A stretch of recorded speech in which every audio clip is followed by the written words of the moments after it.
Hi guys, I'm not in the bestest of moods today, so I figured this would probably be the best time to attempt to rank US schools / roast them.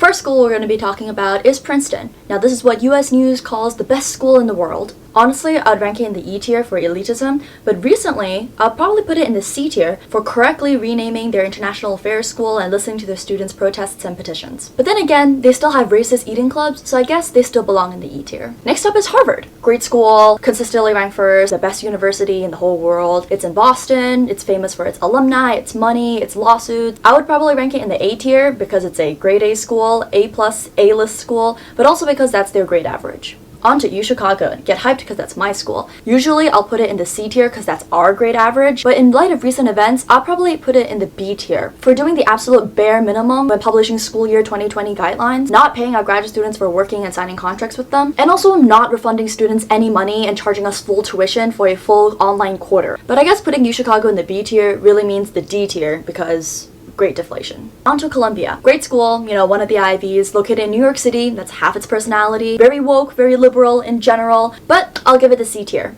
For capitalism, or more correctly, for converting their students from anarchic socialists into sellouts on Wall Street who are fiscally conservative. Stanford. In addition to being an exclusive Silicon Valley funnel, froshes at Stanford take way too many CS classes for their own good. And with true sketchy tech startup business savvy, the school decided to give 300 students one free online class rather than reduce tuition for all students for an online quarter. Hence, you belong in the A tier. For Stanford's president getting as asymptotically close as possible to saying all lives matter without actually saying it. On to UPenn. In addition to being a Wall Street funnel, most students at UPenn probably wish they got into Wharton instead. Then they spend the rest of their 4 years as an undergraduate being as pre-professional as possible to pretend that they did. Their biggest concern in life right now is probably this. I would put UPenn in the S tier, ultimately being everyone's sugar daddy. Next one up is Yale. I know it's one of the higher Ivies, but it's probably most prominently featured every year by its relation to Harvard in a football game. Pretty much everything I said about Harvard applies here, just a little less desirable. Students who go to Yale probably say, oh, I go to school in New Haven, just so you can ask what school, and then they can say, oh, Yale. I put it in a solid tier B for always being one step behind Harvard. Now we're on to Dartmouth. It's located in the literal middle of fucking nowhere. Considered one of the lesser Ivies, but most importantly, it is the perfect kickstart to learning how to live in a rural community overrun by white frat boys and Alcoholics Anonymous. Hence, I give it F tier for frats on farms. MIT. Probably the only school on this list that is more proud of its nerds than UChicago. But instead of having a life of the mind, you instead have a life of a lot of significant data but no significant other. Most students there are either Core 6 or regret not being Core 6. I guess the only problem with being that smart is that you might spend 4 years getting all of these cool innovations only to get eaten up by some Ivy League student who then now runs a Fortune 500 company with your idea. So, A tier for forced altruism. Brah. Our favorite weed-smoking, tree-hugging, veganism is not a phase hipster school. This is where you can pass-fail all of your classes and still manage to graduate. Brown belongs solidly in the A tier, because it's harder not to get an A here. Next one up is UCLA. Some of you might be surprised to see this school on this list, but it is described as the best public school in the US by those who didn't get into Berkeley. Definitely S tier. You are paying a stupid amount of money to buy yourself into a subpar school. And next one up,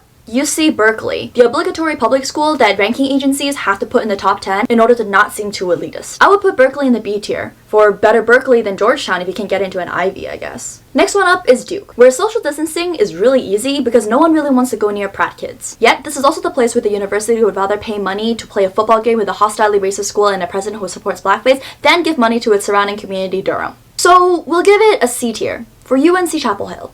I feel like I'm forgetting somebody.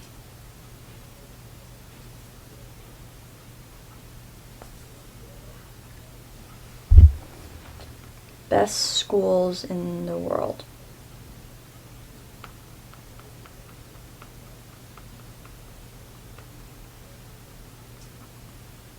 Oh! Cornell. So Cornell is technically in New York, but not really. It's technically an Ivy, but not really. Maybe S tier for safety school, but really, I think F tier for forgettable. Shout out to all the amazing college meme pages that let me borrow your memes. Go ahead and check them out and comment down below which college meme page you think has the best name. I compiled a massive Excel sheet of all of the different college rankings or top 20 for this year, and the results were extremely disparate. If you guys want to take a look at what that means and why I think rankings are totally bullshit, comment down below if you want to see a follow-up video to this. But in the meantime, enjoy this lukewarm roast. Thank you. See you next week.